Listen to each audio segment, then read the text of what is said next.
babies as they grow, develop to a stage that they're good enough to go out on their own, make it out to the coral reef system. The next area of the coral reef system that normally comes up, guys, if you look closely, you'll see that the grass bed is starting to dissipate, and what is coming up is smaller little boulder-shaped bits and pieces of coral heads outside. This is basically considered the rubble zone. The rubble zone is a part of the coral reef system that where smaller coral heads are being grown. Look outside the windows closely, guys. You'll see that you have softer coral heads that are swaying back and forth with the motion of the ocean, and they're basically attached to a boulder-shaped coral head, which is considered a brain coral. As far as the coral reef system goes, guys, there are 500 different species of coral heads that basically make up the coral reef system.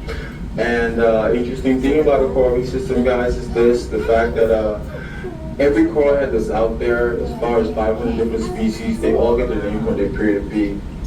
You have something that looks like a feather, something that looks like an elkhorn, something that looks like a barrel, something that looks like a funnel, something that looks like a brain on the ocean floor. You just add coral at the end, and you basically describe the name of that coral head.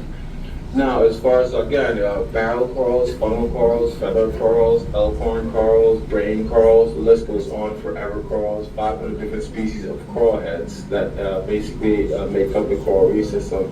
As far as corals go, guys, you cannot view them as individuals. You have to look at each individual coral head like it is an exoskeleton or an apartment building, per se. Millions of creatures on the inside of one. Now, the creatures that make up a coral reef system are considered polyps. They live on the inside of everything that's out there. All of the coral heads that are out there at one point, as far as viewing the coral heads as exoskeletons, these creatures, again, polyp, to give you a description of the creature, it kind of looks like a tadpole, and it's just exiting at its larvae stage, a little cylinder shape, a little squiggly tentacle coming out of the back.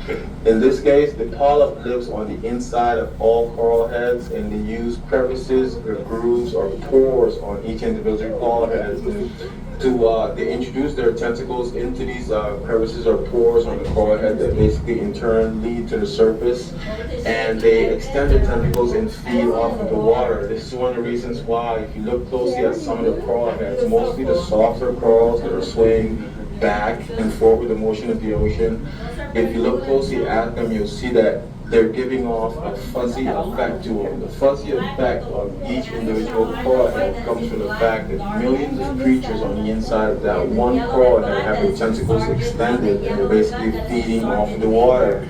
This is one of the procedures that the coral reef or the creatures on the inside of the coral reef actually undergo their feeding process. They extend their tentacles, suction cup on the end of tentacles that is introduced into these pores or crevices on these coral heads, and they basically feed off the nutrients of the ocean water. So one of the ways that the coral reef or the creatures on the inside of the coral reef system, they feed